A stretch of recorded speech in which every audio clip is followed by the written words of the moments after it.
17.1 प्रस्तावना। अभेदवाद की राजनीति पिछले कुछ वर्षों से भारतीय राजनीति का प्रमुख विषय बन चुकी है। भारत में अभेदवाद की राजनीति का महत्व बढ़ने में निम्न जातियों का स्तर बढ़ना, धार्मिक अभेद, भाषाई समूहों तथा संजातीयता संघर्षों का उल्लेखनीय योगदान रहा है। कई विद्वानों का मानना है कि अभेदवाद पर चर्चा आधुनिक समय की ही देन है।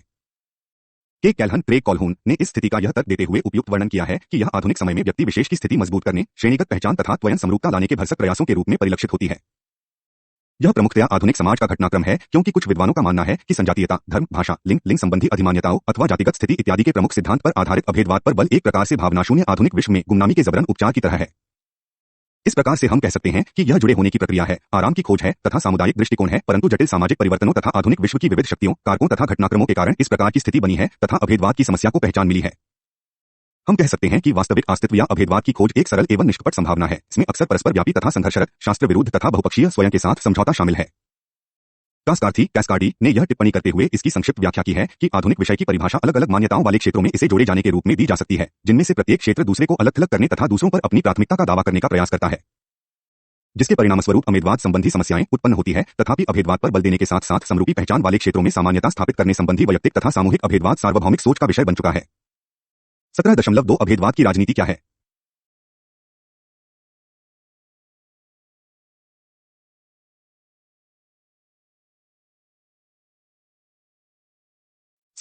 अभेदवाद की राजनीति क्या है? अब प्रश्न यह है कि अभेदवाद पर चर्चा किस प्रकार से राजनीतिक ढांचे का हिस्सा है? अभेदवाद पर इस चर्चा का राजनीतिक आधार क्या है? अभेदवाद संबंधी समस्या पर आधारित विशेषताओं वाले आंदोलनों के स्थापक सिद्धांत क्या है? क्या हम श्रमिकों के आंदोलनों की व्याख्या अभेदवाद की राजनीति के उदाहरण के रूप में कर सकते हैं? संक्षेप में अभेदवाद की राजनीति क्या है तथा इसकी स्थापना से संबंधित सिद्धांत क्या है? अभेदवाद की राजनीति से अभिप्राय किन्हीं विशेष सामाजिक समूहों के सदस्यों के अन्याय से संबंधित सामान्य अनुभवों से उत्पन्न व्यापक राजनीतिक कार्यकलापों तथा इसके सिद्धांतों से है। राजनैतिक कार्यकलाप का अर्थ उन राजनैतिक परियोजनाओं से है जिनके अंतर्गत आत्मतत्व को निर्धारित करने वाली विशेषताओं जैसे संजातीयता, लिंग, लैंगिक अभिरुचि, जातीय स्थिति इत्यादि के भेदों के आधार पर हाशिए पर रखे गए समूहों को बहिष्करण तथा निंदा से उबारने के प्रयासों पर बल दिया गया है। इस प्रकार से अभेदवाद की राजनीति में उन सामाजिक समूहों के सशक्तिकरण, प्रतिनिधित्व तथा अन्य समूहों से उनकी अलग पहचान बनाने वाले तथा अलग करने वाले कारकों पर बल देते हुए उनके माध्यम से आत्मतत्व तथा भेद पर आधारित न कि समानता पर आधारित अभेद का प्रयास किया गया है। तुलनात्मक दृष्टि से अध्ययन करने पर इसका अर्थ यह हुआ कि अभेदवाद की राजनीति की विशेषताएं निश्चित रूप से वे मार्कर हैं जो किसी परिभाषात्मक मूल तत्व वाले समुच्चय के इर्द गिर्द सामाजिक समूहों की पहचान सुनिश्चित करते हैं। ये मार्कर वृत्तिभाषा, लक्षणा, प्ररूप तथा शैक्षिक साहित्य में स्थापित और सकारात्मक विभेदन अथवा कार्रवाई द्वारा लागू भाषा संस्कृति, संजातीयता, लिंग, लैंगिक अभिरुचियों, जातीय स्थितियों, धर्म, जनजाति, प्रजाति इत्यादि के हैं। अभेदवाद की राजनीति के समर्थक किसी तत्व अथवा अन्यों को छोड़कर केवल समूह के सदस्यों की सामूहिक विशेषताओं को प्राथमिकता देते हैं तथा वे व्यक्ति विशेष के एकमात्र आंतरिक, सुव्यवस्थित और निश्चित अभेद को स्वीकार करते हैं। ये अत्यंत अनिवार्य मार्कर उन संस्थागत मार्करों से भिन्न होते हैं, जैसे श्रमिकों के मार्कर जो किसी न किसी रूप में अभेद की राजनीति से जुड़े अत्यंत अनिवार्य प्राकृतिक हितों द्वारा परिभाषित लक्षणों से युक्त होते हैं। यद्यपि कई विद्वान यह तर्क दे सकते हैं कि श्रमिक एक वैध अधिकार प्राप्त अस्तित्व है तथा समूह के रूप में इसके आंदोलनों को अभेदवाद की राजनीति का नाम दिया जा सकता है, परंतु राजनीतिक परियोजनाओं के समूह के रूप में अभेदवाद की राजनीति का संबंध संभवतः सार्वभौमिक विचारों अथवा कार्यसूची की अपेक्षा कुछ अनिवार्य स्थानीय विशेष वर्गीकृत पहचान तत्वों से है। अभेदवाद की राजनीति के सहवर्ती लक्षणों में साझा समुदाय की भावना को मूर्त रूप देने के लिए पौराणिक, सांस्कृतिक चिन्हों तथा सगोत्रता के संबंधों को उपयोग में लाया जाता है तथा उसके बाद इन पहलुओं का राजनीतिकरण किया जाता है ताकि उन विशेष विशिष्टताओं की पहचान का दावा किया जा सके। अभेद की राजनीति की सबसे जबरदस्त आलोचना इस आधार पर की जाती है कि इसे अक्सर उन्हीं मार्करों द्वारा चुनौती जाती है जिन्हें स्वयं अथवा समुदाय की विशिष्टता का आधार बनाकर पहचान दी जाती है। इसके बावजूद यह तथ्य है कि अभेदवाद की राजनीति का कार्यक्षेत्र अवशोषण और निशक्तिकरण के विभिन्न पहलुओं, प्रबल समूहों द्वारा उपयोग में लाई जाने वाली नकारात्मक लिपियों में सुधार तथा संशोधन लाना है ताकि व्यक्ति और समुदाय को सकारात्मक रूप देने में इन्हें सशक्त माध्यम के रूप में उपयोग में लाया जा सके। दूसरे शब्दों में, समुदाय को कथित रूप से परिभाषित करने वाले मार्कर उस सीमा तक निर्धारित किए जाते हैं कि वे दृढ़ हो जाते हैं तथा समूह में ही अनिवार्यता की ऐसी प्रक्रिया आरंभ हो जाती है जो अक्सर समूह के भीतर तथा समूह के बिना आंतरिक विकल्पानुमान का मार्ग बंद कर देती है तथा स्वयं अवरोध और अवशोषण का नया रूप धारण कर लेते हैं। अभेदवाद की राजनीति पर अध्ययन को बौद्धिक वैधता 20वीं शताब्दी के उत्तरार्ध अर्थात 1950 तथा 1980 के दशक के दौरान संयुक्त राज्य अमेरिका से मिली, जब द्वितीय दौर के नारी अधिकार खादियों, ब्लैक सिविल राइट, समलैंगिक लोगों के आंदोलन तथा संयुक्त राज्य अमेरिका और विश्व के अन्य मांगों के विविध देशी आंदोलनों को उनके संबंधित सामाजिक समूहों के प्रति हुए अन्याय के आधार पर उचित ठहराया जा रहा था और वैधता दी जा रही थी। परंतु हेस जैसे विद्वानों ने इस तथ्य का उल्लेख किया है कि यद्यपि अभेदवाद की राजनीति का उल्लेख मैरी वॉलस्टोनक्राफ्ट से लेकर प्रांतज फैनन से पूर्व के विद्वानों के लेखन में है, तथापि अभेदवाद की राजनीति इन शब्दों का वास्तविक रूप से उपयोग केवल पिछले 15 वर्षों में हुआ है। 17.3 भारत में अभेदवाद की राजनीति। हम देखते हैं कि भारत में स्वतंत्रता के बाद उदार प्रजातांत्रिक शासन अपनाए जाने के बावजूद समुदाय तथा सामूहिक अस्तित्व शक्तिशाली रहे हैं तथा आज भी अपनी पहचान का दावा करते हैं।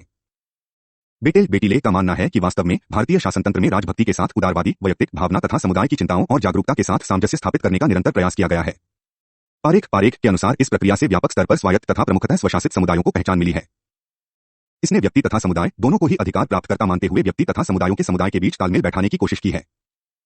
संभवतः स्वतंत्रता के बाद के भारत में विशिष्ट अस्तित्व का दावा तथा पहचान प्रदान किए जाने के पीछे कई विद्वानों का मानना था कि अस्तित्व के दावे का भौतिक आधार स्वतंत्रता के बाद के देश तथा इसकी संरचनाओं और संस्थानों द्वारा उपलब्ध कराया गया।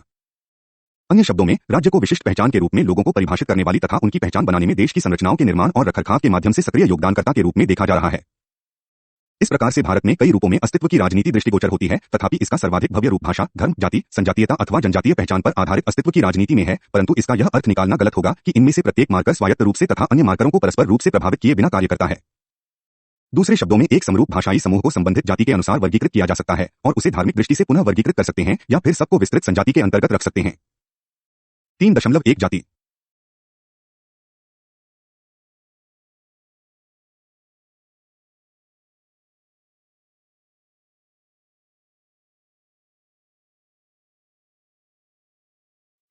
जाति। जाति पर आधारित भेदभाव तथा दमन भारतीय समाज की हानिकारक विशेषता रही है तथा स्वतंत्रता प्राप्ति के बाद राजनीति के साथ इसके जुड़ने से न केवल अब तक अवशोषित जातीय समूहों को राजनीतिक स्वतंत्रता और पहचान दी जा सकी, अपितु राजनीतिक पूंजी के रूप में इसकी प्रभावकारिता के प्रति जागरूकता आई है। वास्तव में दीपांकर गुप्ता ने अंबेडकर तथा मंडल कमीशन के जाति के बारे में मतों के अंतर की व्याख्या करते हुए इस विरोधाभास को पैने ढंग से उजागर किया है। अंबेडकर ने भारतीय सामाजिक जीवन तथा शासन तंत्र से संस्थान के रूप में अस्पृश्यता को दूर करने के लिए आरक्षण अथवा संरक्षित विभेद की नीति तैयार की, जबकि मंडल कमीशन ने जाति को महत्वपूर्ण राजनीतिक संसाधन माना है। वास्तव में मंडल कमीशन को जाति पर आधारित अभेद को परिसंपत्ति के रूप बदलने के पीछे बौद्धिक प्रेरणा माना जा सकता है, जिसका उपयोग राजनीतिक और आर्थिक लाभ प्राप्त करने के लिए किया जा सके। यद्यपि यह भी कहा जा सकता है कि पहले से ही प्रबल स्थिति के कारण उच्च जातियां राजनीतिक और आर्थिक प्रणाली में प्रभावी पदों पर थीं तथा जब मंडल ने जातीय अमेद की हानियों की पहचान करते हुए इनके लाभ का दलितों को बोध कराया, तब से संघर्ष जारी है। शुद्धता तथा अशुद्धता, अधिक्रम तथा विभेद पर आधारित जाति प्रथा सामाजिक गतिशीलता के बावजूद शूद्रों और जाति बहिष्कृतों के लिए दमनकारी सिद्ध हुई है, जिन्हें आनुष्ठानिक अशुद्धता का कलंक झेलना पड़ा। वे निर्धनता और निरक्षरता में जकड़े रहे तथा उन्हें राजनीतिक शक्तियों से वंचित रखा गया। जाति पर आधारित प्रतिरोधी अभेदवाद की राजनीति का उद्गम संरक्षित विभेद के रूप में अवशोषित जाति समूहों को राज्य द्वारा सहयोग देने के मुद्दे से जुड़ा।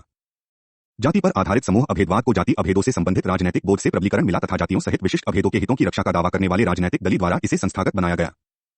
परिणाम स्वरूप हमारे देश में उच्च जाति प्रधान भारतीय जनता पार्टी, निम्न जाति प्रधान बहुजन समाज पार्टी या समाजवादी पार्टी है। इसमें यह तथ्य भी शामिल है कि वामपंथी दलों ने चुनावी राजनीति में लाभ उठाने के उद्देश्य से जाति प्रणाली का मौन अनुपालन किया है। उदाहरण के लिए 1950 में आंध्र प्रदेश के चुनावों में कृषि श्रमिकों को संचालित करने के लिए जाति संबंधी मुहावरों का प्रयोग। राजनीतिकरण का कुल मिलाकर यह परिणाम निकला कि हम यह कह सकते हैं कि जाति पर आधारित अभेदवाद की राजनीति की भारतीय समाज तथा शासन तंत्र में दोहरी भूमिका है। इससे जाति पर आधारित भारतीय समाज के काफी हद तक जनतंत्रीकरण के साथ साथ वर्ग पर आधारित संस्थाओं के विकास पर प्रतिकूल प्रभाव पड़ा। समग्र रूप से जाति भारतीय समाज तथा राजनीति का प्रमुख निर्धारक अंश बन गई है तथा अब तक उपेक्षित जाति समूहों ने संगठित राजनीति और जातीय संबंधों के बारे में प्राप्त हुई जानकारी से भारतीय राजनीति में आमूलचूल परिवर्तन हुए हैं, जहां जातिवर्ग गठजोड़ों में भी बदलाव दृष्टिगोचर होता है। जातीय भेद के अनुसार इनकी एकजुटता संचालों के विशुद्ध प्रभाव के परिणामस्वरूप न केवल अब नए उभरने वाले समूहों का सशक्तिकरण हुआ है, अपितु प्रतिरोधी राजनीति की सघनता में वृद्धि हुई है और संभवतः यह प्रक्रिया अभिशासन के बढ़ते हुए संकट को और बढ़ावा देगी।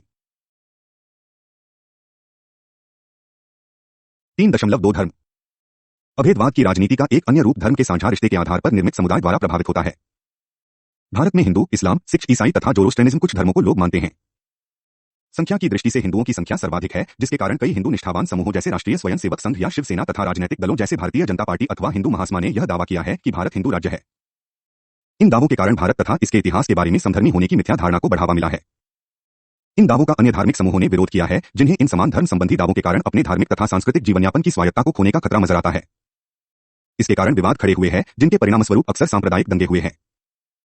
धार्मिक आधार पर पहचान का विभेद करने वाली प्रक्रिया, विलुप्तीकरण के सिद्धांत, जबरन धर्म परिवर्तन, अल्पसंख्यक धार्मिक समूहों के सामान्यतः हिंदू विरोधी तथा इस प्रकार से भारत विरोधी विचारों, बहुसंख्यक समूहों की प्रधान बनने की आकांक्षाओं तथा अल्पसंख्यक समूहों को सामाजिक सांस्कृतिक दृष्टि से हिस्सेदार न बनाने पर आधारित जनप्रायः को मान्य मिथ्या धारणाओं के कारण है। ऐतिहासिक दृष्टि से 19वीं शताब्दी का हिंदू नवजागरण आंदोलन वह अवधि मानी गई है जब धार्मिक आधार पर दो अलग अलग संस्कृतियों के बीच खाई बनी हिंदू तथा मुस्लिम और विभाजन के बाद यह खाई अधिक गहरी हो गई। सांप्रदायिक विचारधारा के रूप में इस खाई का संस्थानकरण किया गया, जो भारत के धर्मनिरपेक्ष सामाजिक ढांचे तथा जनतांत्रिक शासन तंत्र के लिए प्रमुख चुनौती बन गई है। यद्यपि पिछली शताब्दी के अधिकांश समय में हिंदू मुस्लिम संघर्ष प्रमुख सांप्रदायिक विवाद रहे हैं, तथापि हाल ही के वर्षों में हिंदू सिख, हिंदू ईसाई संघर्षों ने सामुदायिक झगड़ों का रूप ले लिया है।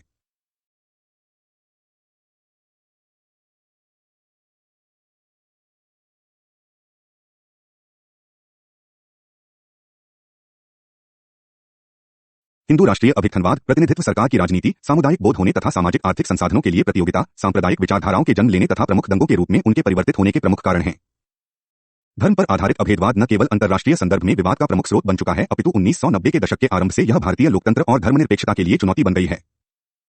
बहुसंख्यक अभिज्ञात्मकता majoritarian assertiveness Bharatiya Janata party द्वारा अपने हिंदू संगठकों के साथ मिलकर हिंदू बोध को सुदृढ़ करने के लिए राजनीतिक सहयोग तथा मार्च 1998 में गठबंधन सरकार बनाने से संस्थानगत बन गई है, किंतु सभी अमेदवादी प्रक्रियाओं की भांति धार्मिक सांप्रदायिकता के अंतर्गत हम सब एक जैसे हैं कि भावना को जन्म देते हुए विशेष धर्म के अंदर आंतरिक मतभेदों को कम महत्व देना होता है। अतः सहधर्मी हिंदू अभेदवाद के भीतर जाति समूहों के बीच मतभेद तथा इस्लाम के अंतर्गत भाषाई और शाखाई मतभेदों को ताक पर रखना पड़ता है ताकि एक साथ धार्मिक अभेदवाद की प्रक्रिया बन सके। स्वतंत्र भारत में बहुसंख्यकों द्वारा स्वयं को समाज में प्रबल सिद्ध करने के कारण अल्पसंख्यक धर्म प्रबलता के रूप में विरोधाभास उत्पन्न हो गया, जिसके परिणामस्वरूप विवादमय राजनीति का जन्म हुआ, जिससे भारत में नागरिक समाज के समन्वयात्मक पहलुओं की अनदेखी हुई है। इतिहास को नए तरीके से पुनः लिखने की प्रक्रिया द्वारा धार्मिक प्रबलता के बढ़ते हुए संस्थानीकरण से भारत के राष्ट्रीय अस्तित्व को सांप्रदायिक विचारधाराओं के साथ पुनः स्थापित करने की संभावनाएं हैं।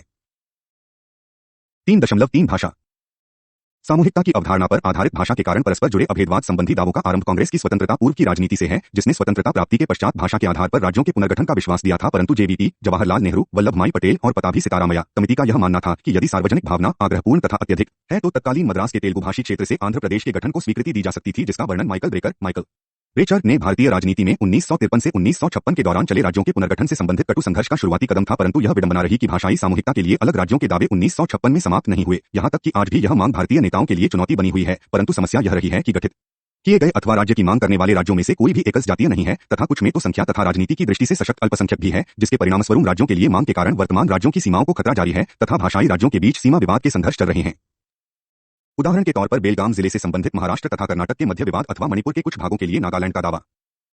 चूंकि प्रत्येक राज्य में प्रमुख क्षेत्रीय भाषा ही शिक्षा तथा सामाजिक संचार का माध्यम रहती है, अतः प्रत्येक की अपनी भाषा के प्रति लगाव तथा निष्ठा अपनी भाषा के उद्गम राज्य के बाहर भी अभिव्यक्त हो जाती है। उदाहरणतया अपने उद्गम राज्य के बाहर भाषाई सांस्कृतिक तथा सामाजिक समूहों से अलग भाषाई समाज में एकता और सांप्रदायिक भावना सुदृढ़ की जा सकती है।